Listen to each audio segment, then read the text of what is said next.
요한복음 1장 1절에서 15절 말씀 한 절씩 교독합니다. 그 후에 예수께서 디베라의 갈릴리 바다 건너편으로 가시매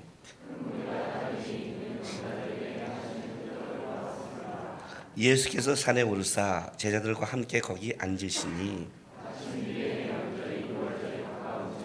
예수께서 눈을 들어 큰 무리가 자기에게로 오는 것을 보시고 빌립에게 이르시되 우리가 어디서 떡을 사서 이 사람들을 먹이겠느냐 하시니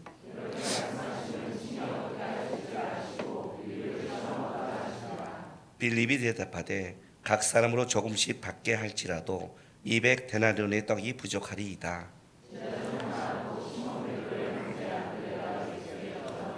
여기 한 아이가 있어 보리떡 5개와 물고기 2마리를 가지고 있나이다. 그러나 그것이 이 많은 사람에게 얼마나 되겠사옵나이까.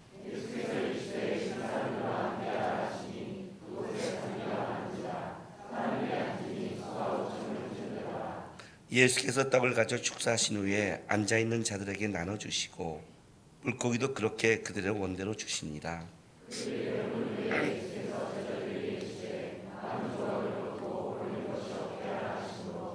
이에 거두니 보리떡 5개로 먹고 남은 조각이 12바구니에 찼더라.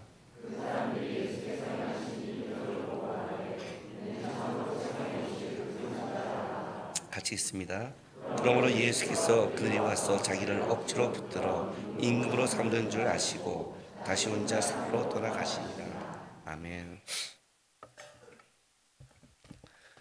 살아가면서 환난과 어려움이 너무 크면 예수님이 안 보이고 그 환경과 어려움이 우리에게 보이죠. 그런데 환난과 어려움이 커서 예수님만 안 보이는 게 아니라 우리 인생 속에 은혜와 기적이 커도 예수가 안 보일 때가 있습니다. 내가 어렵기 때문에 예수를 못 보는 게 아니라 내가 다른 곳을 쳐다보기 때문에 못 볼 때도 있는 겁니다. 그래서 희한하게 타락이라는 것은 놀랍게도 어려움과 환경이 힘들기 때문에 오는 게 아니라 너무나 부유하고 너무나 잘 베풀어줘도 오는 겁니다. 그게 바로 다윗 얘기입니다. 다윗이 인생에 끔찍한 그 어려움을 겪었을 때 다윗은 영적으로 굉장히 깊었습니다. 다윗이 타락할 때가 환난과 어려움이 아니라 누구보다 풍족했고 누구보다 모든 걸 누릴 때입니다. 성경을 보면서 우리가 항상 깨달아야 될 건 뭐냐면 좋은 환경과 좋은 조건이 그것이 영적 충만으로 이어지지 않는다는 겁니다. 아담과 하와가 타락할 때는 그 에덴 동산은 너무나 좋았고 너무나 풍요로웠습니다. 오늘 이 오병이의 기적은 놀라운 사건입니다. 그러나 이 놀라운 은혜의 사건이 놀랍게도 그들의 결과는 어떻게 맺어지냐면 예수님을 왕으로 모시려고 했고 그들은 예수님이 진정한 모습을 놓치고 있다는 겁니다. 예수님 여전히 그들을 떠나가십니다. 오병이의 사건은 5,000명에게 아니 2만여 명에게 보리떡 5개와 물고기 2마리로 먹이셨다는 예수님의 놀라운 기적의 사건을 말하고 싶은 게 아닙니다, 여러분. 그래서 말하잖아요. 너희가 표적을 본 게 아니라 떡을 먹고 배불렀다. 떡을 먹고 배부른 걸 보여주고 싶은 사건이 아니라는 거죠. 만약에 이 기적과 이적의 사건이 진짜 더 중요했다면 사복음서에서 다 기록하는 것보다 진짜 기록해야 될 것은 변화산 사건입니다. 변화산 사건은 놀랍지요. 모세와 엘리야가 나타나서 예수를 만나고 그것이 얼마나 놀라웠으면 베드로가 여기가 좋사오니라고 말할 만큼 진짜 베드로의 그 모든 것이 완전히 지가 무슨 말을 한지도 모른다고 하잖아요. 그만큼 놀라운 사건인데 그 사건을 사복음서는 다 기록하지 않고 있다는 겁니다. 그런데 오병이의 이 사건을 사복음서가 다 기록합니다. 사복음서가 다 기록하고 있으니까 야, 이 기적의 사건은 놀랍구나. 그렇게 가면 안 됩니다. 사복음서 모두 이 오병이어는 복음에 있어서 가장 중요하고 알아야 될 핵심적 내용이기 때문에 기록한 겁니다. 그래서 공간복음에서 기록한 다음에 요한복음은 이거를 또 다른 면에서 확실하게 조명시켜 주는 겁니다. 우리는 그동안 3주 동안 오병이의 사건을 계속 봤습니다. 오늘은 그 오병이의 사건에 갖고 있는 예수님의 진실한, 예수님이 보고 싶은 진정한 의도가 뭔가를 좀 우리가 추적하려고 합니다. 왜냐하면 오병이의 사건은 예수님께서 의도적으로 하기로 작정하신 사건입니다. 오늘 요한복음에 그 말씀이 나오죠. 6장 6절에 이렇게 말씀하시면 친히 어떻게 하실지를 아시고 빌립을 뭐라고요? 시험하고자 하십니다. 그러니까 예수님은 친히 어떻게 할 줄을 알고 있는 겁니다. 빈들의 그 많은 사람이 따라왔을 때 그들에게 먹을 것을 준비하지 못한 상황도 아시고 있고, 말씀을 전하고 이때쯤 되면 이들에게 떡이 필요한 것도 알고 있었고, 여기서 떡을 사러 가는 그 상황과 모든 여건을 다 그분은 충분히 알고 있었다는 거죠. 그러나 그분이 친히 어떻게 할 줄, 의도적으로 오병이의 사건을 하실 거를 마음 먹었기 때문에 그렇게 가신 거고, 그리고 제자에게 묻고 그분은 이 오병이의 사건을 계획대로 하는 겁니다. 그럼 이제 왜 예수님께서 이런 계획을 잡았는가? 좀 우리가 이걸 찾아가면 마태와 마가복음, 누가복음을 보면 이 오병이의 사건의 앞에 어떤 사건이 나오냐면 바로 세례 요한의 죽음이 나오죠. 헤롯 안디바가 그 예수님을 찾고자 하니까 예수님께서 떠나가시면서, 왜 떠나가는 이유가 바로 그 헤롯 안디바가 세례 요한을 죽였던 상황을 이제 기록하고 있는 겁니다. 그럼 이제 우리는 이렇게 생각할 수 있습니다. 이렇게 교활하고 이렇게 나쁜 놈이니까 난 떠나갔다라고 말하면 안 됩니다. 왜냐하면 헤롯 안디바가 교활하고 나쁜 놈은 분명하지만 여러분도 헤롯 안디바 못지않게 교활하고 나쁜 놈이기 때문입니다. 아멘 해주셔서 감사합니다. 그렇죠? 이 땅에 의롭고 바른 사람이 어디 있습니까? 자기가 의롭고 바르다고 생각하니까 예수님이 바리새인에게 그렇게 화를 냈죠. 분노하셨죠. 그죠? 그래서 자기를 모르죠. 어떻게 헤롯 안디바만 나쁘겠습니까? 근데 그 사건, 세례 요한의 사건과 떠난 사건을 끄집어낸 이유가 있다는 거죠. 근데 바로 왜 헤롯 안디바가 배란간 예수님을 찾게 됐는가? 그 앞 사건부터 시작하는 겁니다. 자, 마가복음으로 가겠습니다. 6장.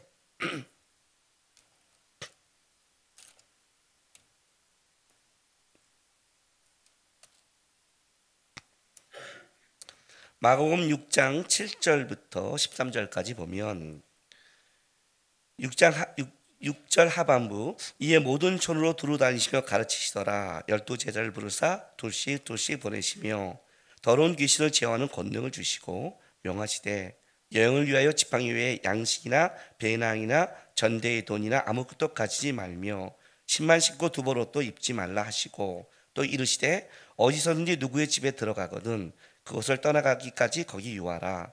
어느 곳에선지 너희를 영접하지 아니하고 너희 말을 듣지도 아니하거든 거기서 나갈 때 발에 먼지를 떨어버려 그들에게 증거를 삼게 하라 하시니, 제자들이 나가서 회개하고 전파하고 많은 귀신을 쫓아내며 많은 병자에게 기름을 발라 고치시더라. 이에 예수의 이름이 드러난지라. 이렇게 시작한다고 했어요. 그렇죠? 그러니까 헤롯 안디바가 그냥 예수님을 찾는 게 아니죠. 예수님께서 12제자를 둘씩 파송해서 수많은 권능으로 많은 귀신과 병자를 고친 사건이 너무 이슈화가 됐죠. 근데 그게 누구의 제자예요? 예수의 제자죠. 예수의 이름이 드러난 거예요. 헤로데가 이 예수가 누군가를 알기 원했죠. 왜? 헤롯 안디바의 마음속에는 그게 세례 요한과 연결되어 있기 때문에 그렇습니다. 그래서 이 세례 요한의 죽음을 얘기하고 나서, 그리고 30절로 갈게요. 마가복음 6장 30절. 사도들이 예수께 모여 자기들의 행한 것과 가르친 것을 낱낱이 고하니 전도 여행에 보고를 하는 거죠. 이르시되 너희는 따로 한적한 곳에서 잠깐 쉬어라 하시니, 이는 오고 가는 사람이 많아 음식 먹을 겨를도 없습니다. 이에 배를 타고 따로 한적한 곳으로 갈 때 그들이 가는 걸 보고 많은 사람이 그인 줄 안지라 모든 골로부터 도보로 그곳에 달려와 그들보다 먼저 갔더라. 자, 이렇게 말하는 거예요. 이 이슈는 헤롯 안디바에게만 있는 것이 아니었다. 헤롯 안디바가 예수님을 보고 싶은 만큼 이거는 수많은 사람에게도 예수님이 집중된 사건이 됐다.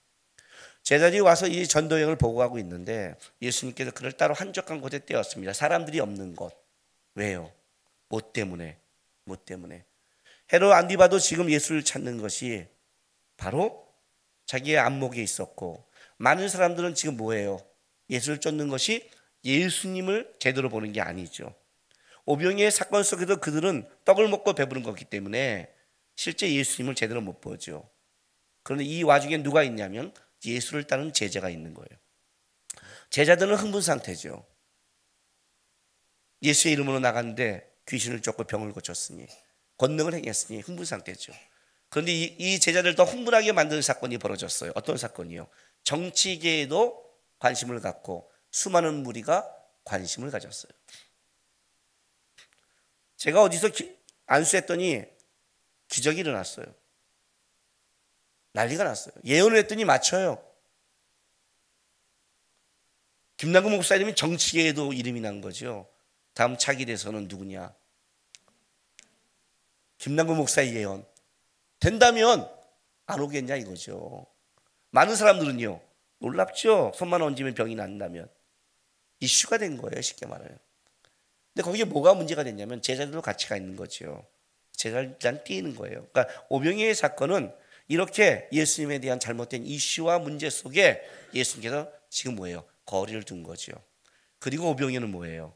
예수가 누군가를 이제 알려주는 사건이에요. 그래서 이 사건의 스토리는 어떻게 되냐면 이렇게 돼가는 거예요.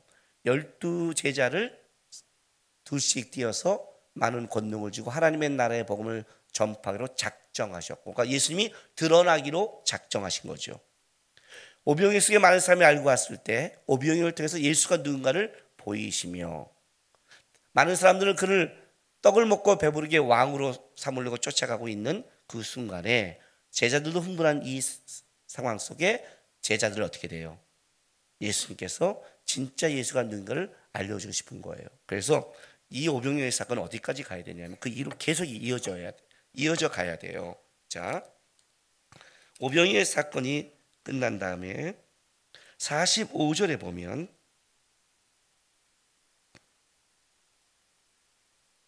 (52절까지) 바다 위를 걸어오신 예수님이 나타나시죠. 자, 잠깐 볼까요? 예수께서 즉시 제자들을 재촉하사 자기가 무리를 보내는 동안에 배 타고 앞서 건너편 벳사다로 가시게 하시고, 무리를 작별한 후에 기도하러 산에 가시니라. 저물매 배는 바다 가운데 있고 예수께서 홀로 무태 계시다가 바람이 거스므로 제자들이 힘겹게 노젓는 것을 보시고 밤 사경쯤에 바다 위로 걸어서 그들에게 오사 지나가러 가시매, 제자들이 뭐라 그래요? 예, 바다 위로 걸어오신 보고 유령이라 하여 소리 지르니 이는 다 예수를 보고 놀람이라. 이에 예수께서 곧 그들 위에서 말씀하 이르시되 안심하라 내니 두려워하지 말라. 이 장면이에요. 그런데 이 장면은 여기서 보면 안 돼요. 이 장면은 다른 곳을 봐야 돼요. 자, 마태로 가야 돼요. 제자들마다 강조점이 다르기 때문에 오병이어는 그래서 모두가 기록한 거예요. 오병이어는 모두가 함께 오병이어 사건을, 네 가지 사건을 다 보지 않으면 예수님이 한 진정한 의도를 놓칠 수 있다는 거죠. 너무나 큰 사건이니까. 보세요. 자, 25절, 14장 25절부터 볼게요. 마태복음 14장 25절부터.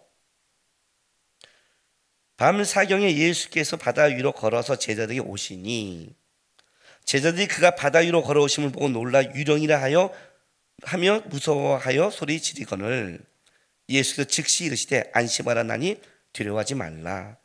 베드로가 대답하여 이르되 주여 만일 주님이시거든 나를 명하사 물 위로 오라 하소서 하니 오라 하시니 베드로가 배에서 내려 물 위로 걸어서 예수께로 가되 바람을 보고 무서워 빠져가는지라 소리질러 이르되 주여 나를 구원하소서 하니 예수께서 즉시 손을 내밀어 그를 붙잡으시며 이르시되 믿음이 작은 자여 왜 의심하였느냐 하시고 배에 함께 오름에 바람이 그치는지라 배에 있는 사람들이 예수께 절하며 이르되 진실로 뭐라고요?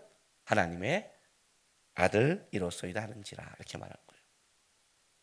마태는 이걸 기록해요. 그런데 재밌는 게 있어요. 믿음이 작은 자여 왜 의심하느냐. 믿음이 작은 자여. 제자들에게 지금 예수님이 누군지를 알려주는 거예요. 근데 이 사건을 통해서 제자들이 뭐라고 고백하냐면, 여기 배에 있는 사람들이 누구예요? 제자잖아요. 그렇죠? 제자들이 뭐라고 그래요? 진실로 하나님의 아들이로소이다 라고 고백하는 거예요. 아들이로소이다. 자, 이게 왜 이렇게 중요하냐면 이제 설명할게요. 왜 이렇게 중요하냐면, 그러니까 이 오병이어의 사건, 앞에 제자들을 파송한 사건, 바다 위를 걸어간 모든 사건이 실제로는 예수님께서 제자들에게 예수가 누구인 걸 분명히 가르치는 사건이죠.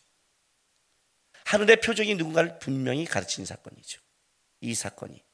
자, 누가복음으로 가요. 누가복음 9장.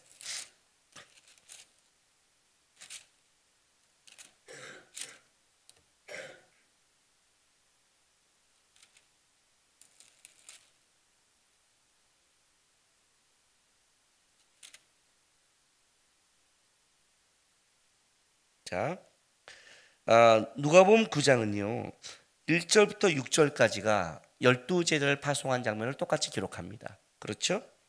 6절 보세요. 9장 6절. 제자들이 나가 각 마을에 두루 다니며 곳곳에 복음을 전하며 병을 고치더라. 이제 했어요. 그리고 9장 10절부터 17절이 뭐예요? 오병이어 사건이에요. 그렇죠? 오병이어 사건이에요. 그런데 7절부터 9절 보세요.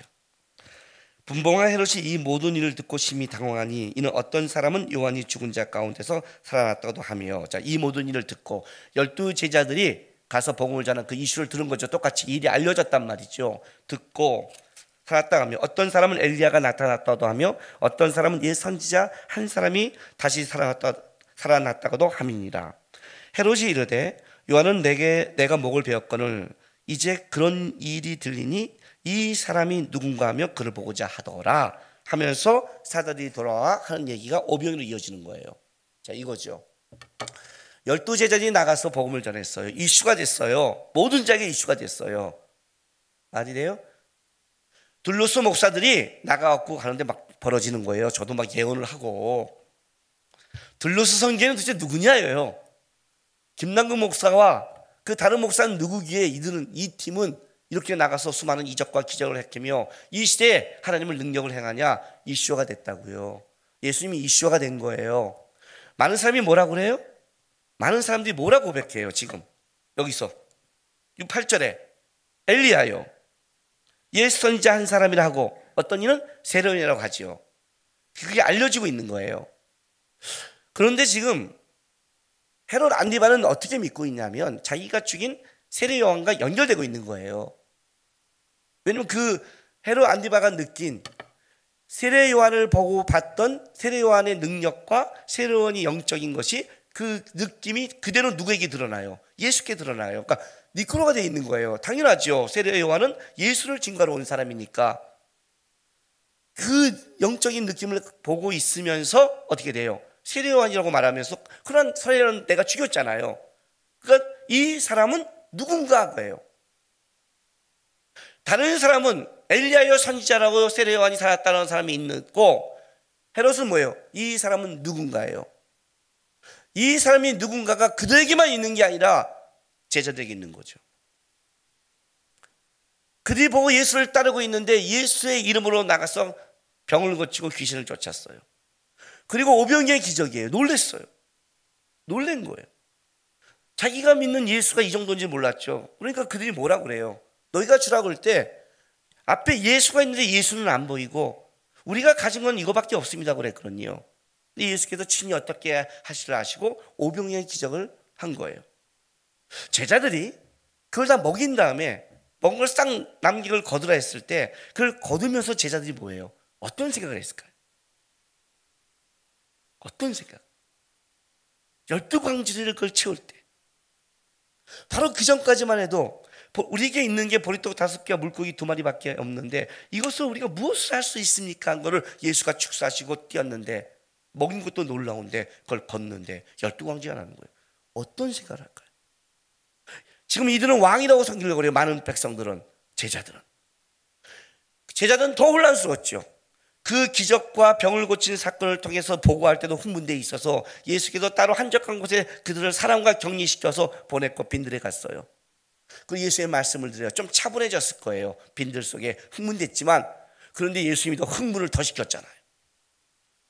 우리 삶 속에서 한번 이렇게 벌어져 보세요. 부도 나려고 그러는데 하나님이 완전히 바꿔서 그거를 오히려 회사를 회복시켜요.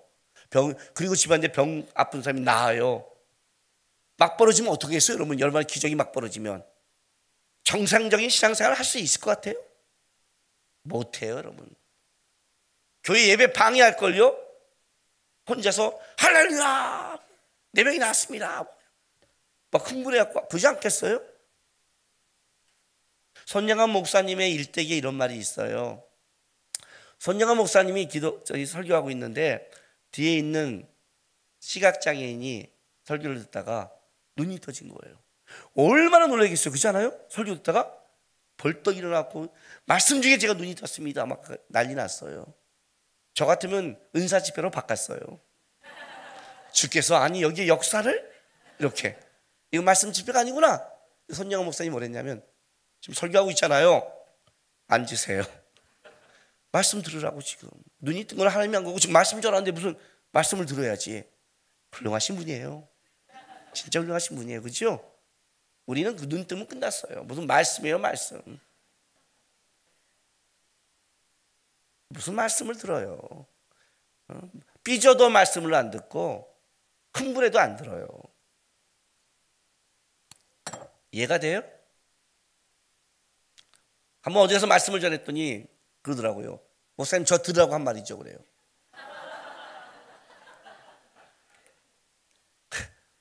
그래서 내가 그랬죠. 그래 너 들으라고 한 말이다 그랬어요. 그 말씀을 전할 때 너 들으라고 하지.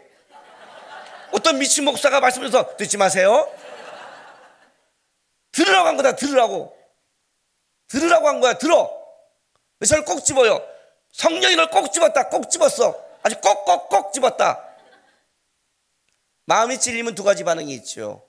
마음이 찔리면 회개하는 반응이 있고, 마음이 찔리면 스테반을 돌로 쳐 죽이는 반응이 있죠. 목사님이 의도적이다. 설교할 때 다 의도적이에요. 다 들으라고 한 말이에요. 하나님 안에서 보는 눈이 없어요. 우리는요. 기적이라면 난리가 나요. 여기다 불을 질렀어요.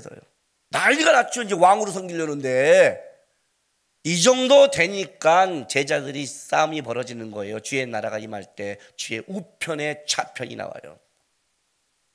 왕으로 섬기는 반응이 오는데 우의정 여의정이 나오죠. 그지 않겠어요? 만약 예수님이 이렇게 했는데 그 보리떡 5개 물고기 2마리도 돌이 돼버려요. 봐요. 떡이 아니야. 그것 맞아. 이런 그 돌을 던지려냈걸요? 그럼 누가 예수님 나라 임할 때 나는 우편이라고 그래요? 먼저 돌 맞겠다고? 아니요. 흥분돼서 할 거예요. 제자들에게 예수님이 또 떨어졌어요. 의도성을 가진 거예요. 그리고 어떻게 해요? 제자들 간데 이제 풍랑이 있는 바다를 가게 해요. 그런데 이번에는 제자들을 완전히 더 미치게 만드는 거죠. 왜요? 불의를 걸어오시는 거예요. 위력이란 난리가 나는 거예요. 그러니까 제자들은 뭐냐면 하나를 경험할 때마다 예수가 누군지를 몰라요. 그죠? 나가서 복음을 전할 때 와, 예수를 따르는 이런 능력이야? 왔는데 5,000명 이상이 몸 배고파. 우리가 어떻게 해요? 먹였어. 우와, 이분이 누구야? 근데 무리를 걸어와. 또 유령이야. 예수를 모르는 거죠, 진짜. 쫓아가는데 예수를 몰라요. 나다 말해요. 의도적인 거예요, 이것도요. 예수님께 알려주고 싶어서. 우리 베드로가 만약 주시거든 저를 무리로 걷게 하소 그래요. 와라. 가다가 빠졌지만 즉시 일으켜요. 그리고 배에 왔더니 예수예요. 제자들이 어떤 고백을 해요? 이는 진실로 하나님의 아들이라는 걸 고백해요. 이 3가지 사건에 예수님이 제자에게 가장 알려주고 싶은 사건은 뭐냐면 내가 누군가예요. 내가 누군가. 하나님의 아들이라는 거죠. 하나님의 아들. 세례요한이 죽은 이후에 예수님께서는 이제 그의 사역을 본격화해요. 본격화해요. 왜 지금 오병이어의 사건의 세례요한의 죽음을 이때 기록하냐면 세례요한의 죽음과 예수님의 이 사역이 연결됐기 때문에요. 세례요한은 예수님보다 앞서 보낸 자예요. 예수님의 길을 앞서 길을 열어줬지요. 그러나 이제 그 앞서 예수님의 길을 열어준 자, 그 자가 어떻게 돼요? 이제 자기 사명을 끝내고 하늘나라 갔죠. 그러면 이제 어떻게 해요? 예수님은 본격적인 사역을 시작한 거예요. 그 예수의 본격적인 사역이 뭐예요? 병 고치는 거요? 떡을 먹이는 거요? 아니죠. 이 땅에 하나님의 아들이 와서 일하고 있다는 걸 보여주는 거죠. 그래서 제자들에게 이제 의도적으로 하나님의 나라를 본격적으로 어떻게 돼요? 전해요. 왜요? 뭘 목적으로? 뭘 목적으로? 왜 자기 일을 본격적으로 드러낼까요? 왜 정치계에도 자기의 이름을 드러내게 할까요? 왜 이슈화되게 할까요? 이제는 하나님의 나라를 본격적으로 드러내고 작정하신 거예요. 그러나 그 드러내는 그 와중에 예수님은 어떤 일을 하기로 작정했냐면 제자들에게는 진짜 자기를 따르고 앞으로 자기 대신해서 복음을 전할 이들에게는 진정한 복음이 무엇인지를 알려줄 필요가 있었던 거예요. 오늘 요한복음만 기록하는 게 하나 있어요. 봐요. 6장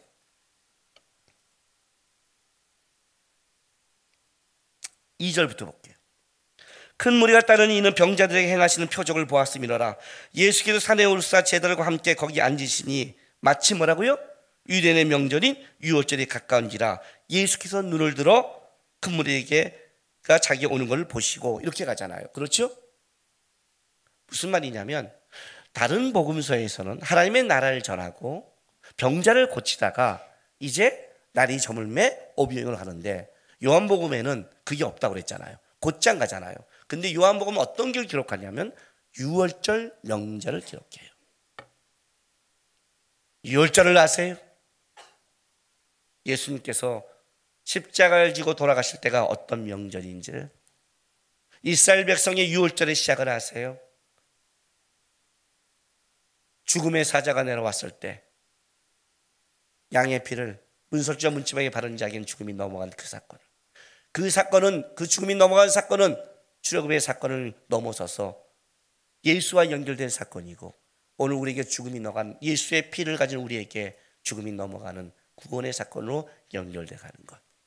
예수께서는 이제 본격적으로 이 구원 사역을 시작한 거예요. 그래서 오병이어의 이 사건에 유월절 명절이 가까운다 하면서 요한복음은 의도적으로 뭘 기록했다고 그랬어요? 표적을 기록했죠. 그죠? 보세요. 자, 6장 2절에 뭐래요? 병자들에게 행하신 표적을 보았다. 6장 14절에 그 사람들이 예수께 행하는 이 표적을 보고 쫓아왔다고 그랬죠? 그런데 6장 26절에 예수님이 뭐라고 그랬어요? 예수께서 대답하여 이르시되 내가 진실로 진실로 너희에게 이르노니 너희가 나를 찾는 것은 뭐라고요? 표적을 본 까닭이 아니요 떡을 먹고 배부른 까닭이다. 그렇죠? 그렇다면 분명히 이들은 표적을 보고 쫓아왔고 표적을 봤는데 예수님은 표적을 본 게 아니래요. 떡을 먹고 배부래요. 예수가 보여준 표적과 다르다는 거죠. 그래서 30절 보세요. 그럼 그들이 물어요. 묻되 그러면 우리가 벗고 당신을 믿도록 행하는 표적이 무엇입니까? 하시니 무엇입니까? 그러면 우리는 어떤 진짜 표적이 뭡니까? 라고 물었더니 33절에 보세요. 하나님의 떡은 하늘에서 내려 세상에 생명을 주는 것이라. 그들이 이르되 주여 이 떡을 항상 우리에게 주소서. 예수께서 이르시되 나는 생명의 떡이니 내게 오는 자는 결코 줄이지 아니할 터이요 나를 믿는 자는 영원히 목마르지 아니하리라. 이해돼요? 자, 누가 생명의 떡이라고요? 예수가. 누가 표적이에요? 예수가. 오병이어의 사건은 누굴 드러내요? 예수를.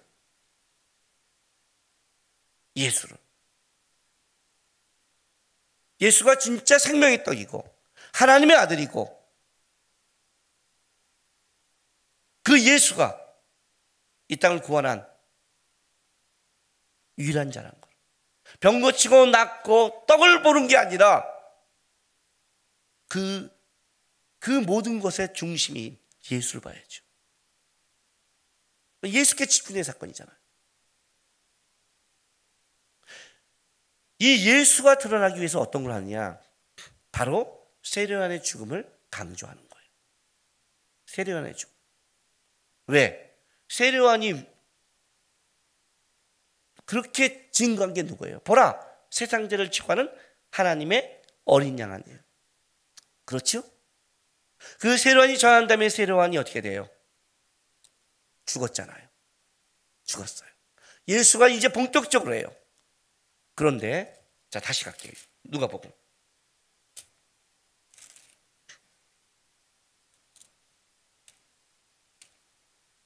9장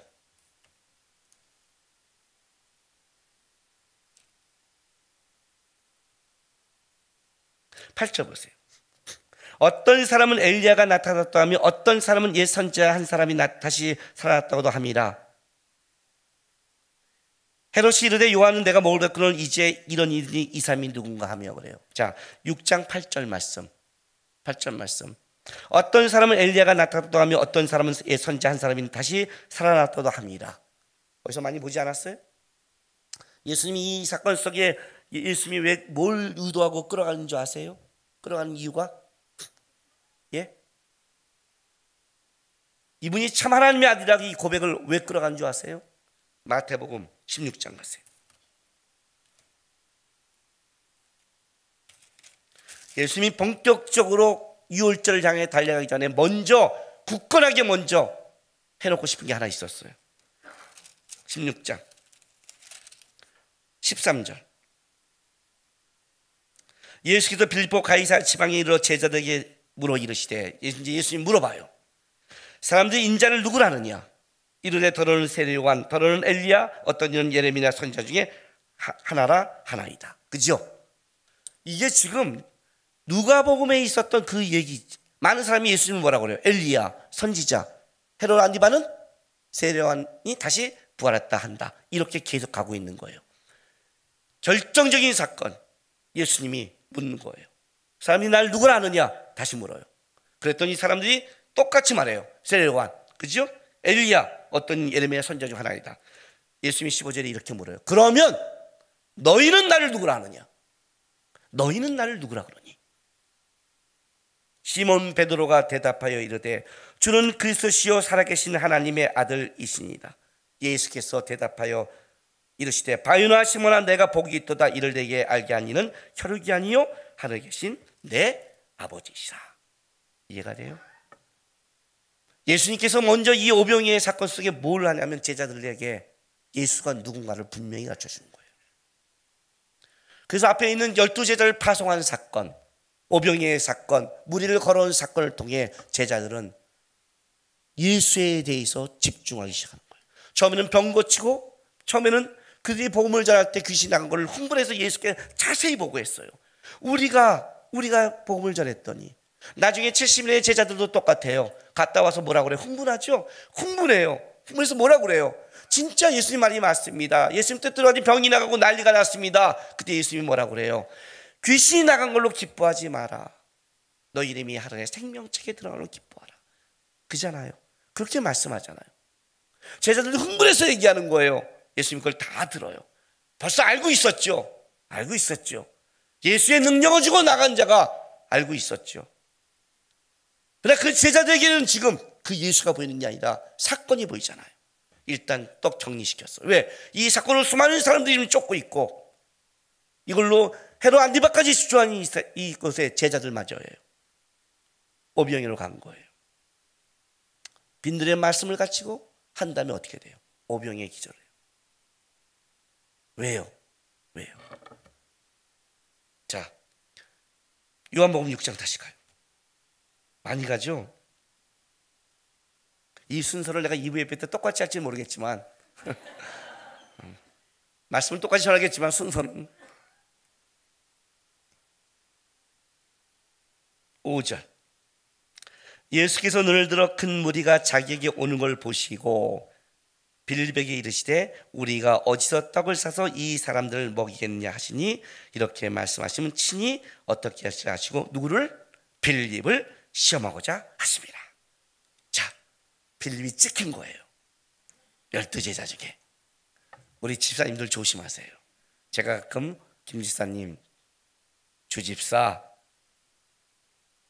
이렇게 물어볼 때가 있어요. 박 집사, 교회가 어떻게 해야 돼? 함부로 대답하지 말아요. 김남국 목사가 친히 시험할 때가 있어요. 조심해야 돼요. 친히 시험해요. 왜? 그래야 자기께 나오니까. 빌립을 찍었어요. 의도적으로 찍었어요. 친히 하시는 아시는데 왜 빌립일까요? 그죠? 왜 빌립일까요? 왜 날 찍었을까요? 왜요?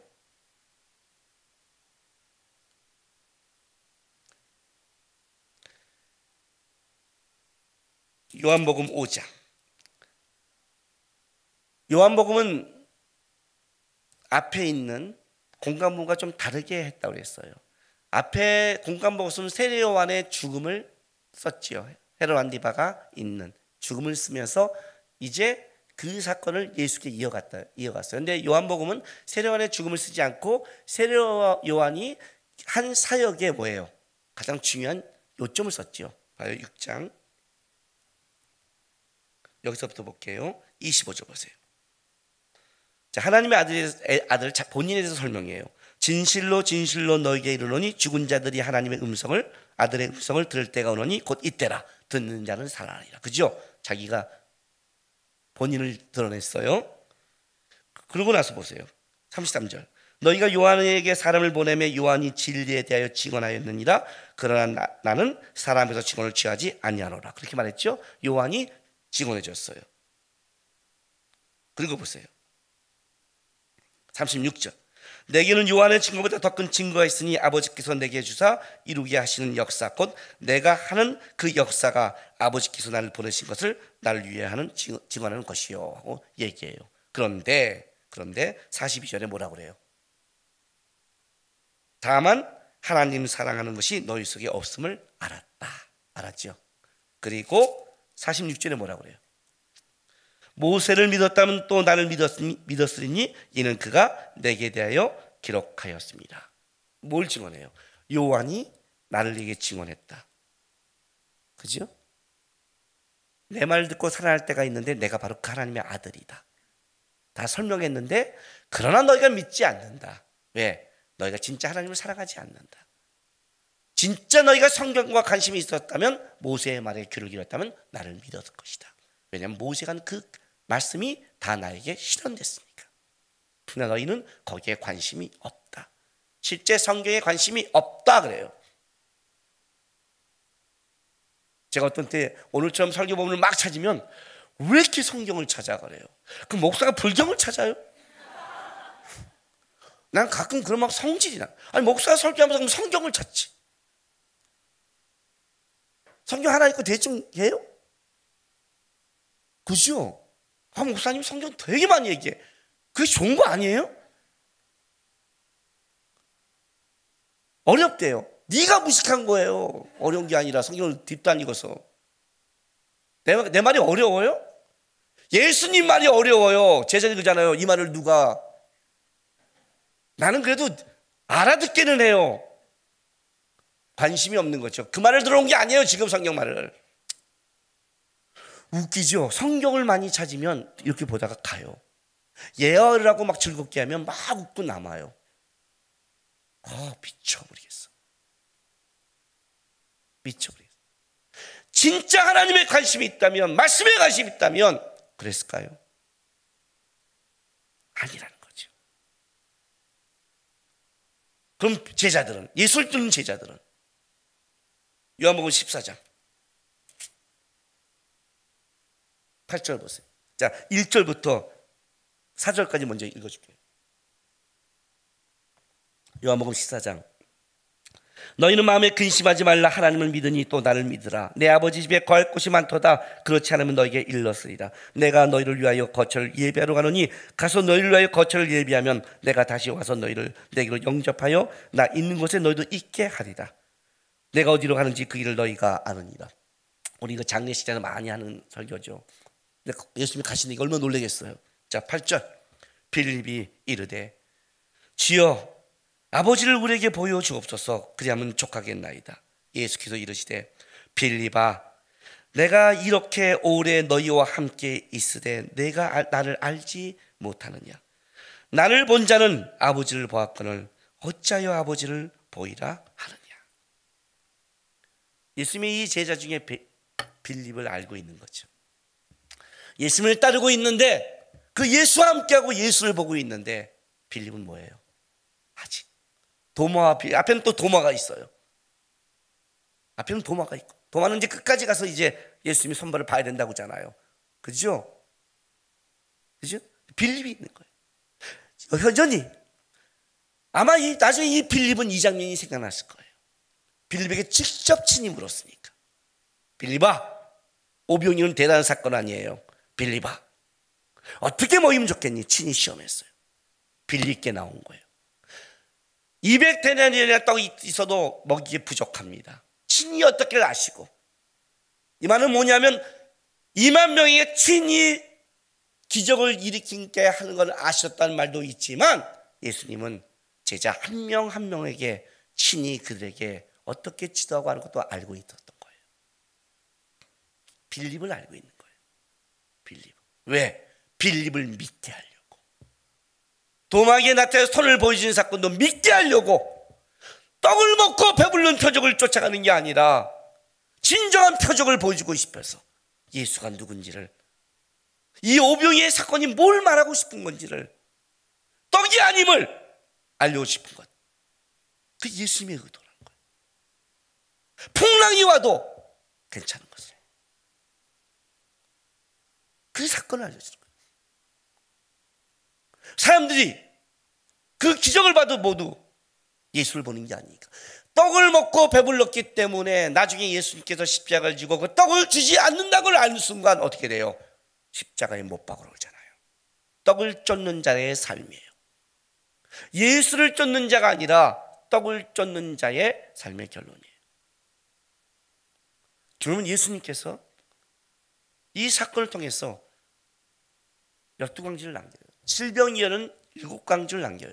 여러분, 예수님이 왜 남겼을까요? 예수님 딱 못 맞춰요? 그죠? 아니, 그럼 못 맞춰요, 예수님이? 깔끔하게 해결하면 되잖아요.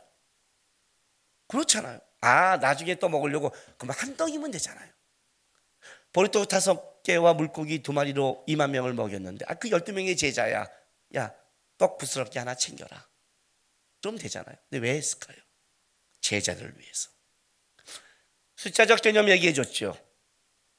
3의 숫자는 뭐라고요? 히브리인들의 하늘의 숫자라고요. 하늘의 숫자. 땅의 숫자는 4라고요. 하늘과 땅을 더하면 7은 완전수가 된다고요. 그래서 칠병이의 기적이 7광주는 완전한 하나님의 역사였고요. 그 다음에 하늘과 땅을 곱하면 3 곱하기 4는 12는 뭘 가진다고 했어요? 충만을 가진다고 했죠. 그렇죠?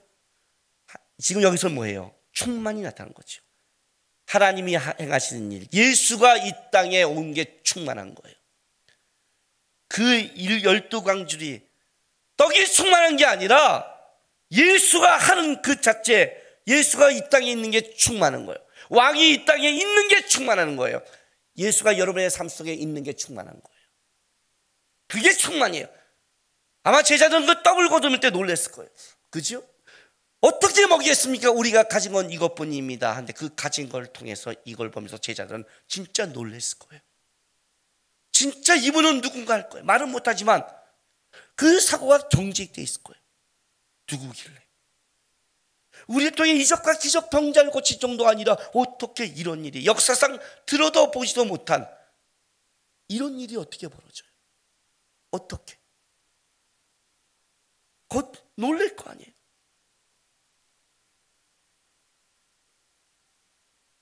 뭘 알려줄까요? 떡을 거두면서 예수가 누군가요? 오병이어는 이 사건이에요. 오병이어의 사건 속에 떡을 관심을 가지면 여러분의 신앙은 날아가요. 오늘 제가 이렇게 본문 제목을 정했어요. 예수 이꼴 풍성함이에요. 이렇게 본문 제목을 정하려다가 바꿨어요. 예수 이꼴 물음표. 여러분에게 예수는 누굽니까? 예수가 풍성함이라니까요. 예수가 충만함이라니까요. 예수를 믿으세요. 모든 걸 가진 자예요. 예수를 믿으면 그 자체가 풍성한 거예요. 아무것도 없어서 2만 명을 먹일 수 있는 능력자예요. 예수와 같이 가면 권능이 있는 거고, 예수와 함께하면 내 안에 역사가 있다고 성경이 얘기하는 거예요. 예수예요. 그게 예수라고요. 예수 이끌 뭐세요, 여러분? 떡이에요? 예수 이끌 뭐예요? 결혼이에요? 주식이에요? 펀드예요? 예수 이끌 뭐예요 도대체? 그 얘기예요. 하나님의 아들이다. 예수를 가져야 모든 걸 가진 거다. 예수가 한 떡과 무리를 걷는 것과 이적과 기적을 쫓는 게 아니라 그거는 예수님의 갖고 있는 진짜 뭐랄까요, 고물도 안 돼요. 가나안의 여인은 말 몰라요? 주인의 상에 떨어진 불쏘기만 먹어도 낫는다는 고물도 안 되는 거예요. 빛이 있어야 하심에 빛이 있는, 그게 예수인데 우리는 예수의 고물을 쫓다가 그의 바람에 날리면 예수 없다고 무너져 버리는 거예요. 예수 이꼴 무엇인가? 그게 여러분의 신앙이 될 것이고 삶이 되고 고백이 되는 거예요. 너희는 나를 누구라 하느냐? 예수를 누구라 하느냐가 그게 바로 내 신앙이에요. 하나님 없다고 까불지 말고 내가 예수를 잘못 보고 있다는 걸 알고 떡을 못 보고 있다는 걸 알고 다시 예수 바라보면서 이분이야말로 참으로 하나님의 아들이라는 이 고백이 회복되시기를 주님의 이름으로 바랍니다. 기도합시다.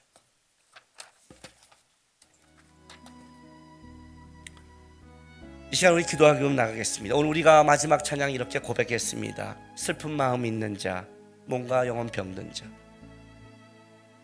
배고픈 자, 이 고백이 없지만 가슴 아픈 자, 가족으로 무너진 자, 삶의 소망이 보이지 않는 자, 낙심하는 자, 누구든지 부르시오. 예수의 이름 부르시오. 그 이름을 믿는 자, 그 이름을 부르는 자, 그가 어떤 사람이든 그는 하나님의 영광과 구원을 본다고 약속했습니다. 주님, 평생 그 예수, 그 하나님의 아들 예수 고백하는 시간 되게 해달라고 우리 다시 한번 주 앞에 고백하며 나가겠습니다. 기도하겠습니다. 거룩하신 아버지 하나님 감사합니다.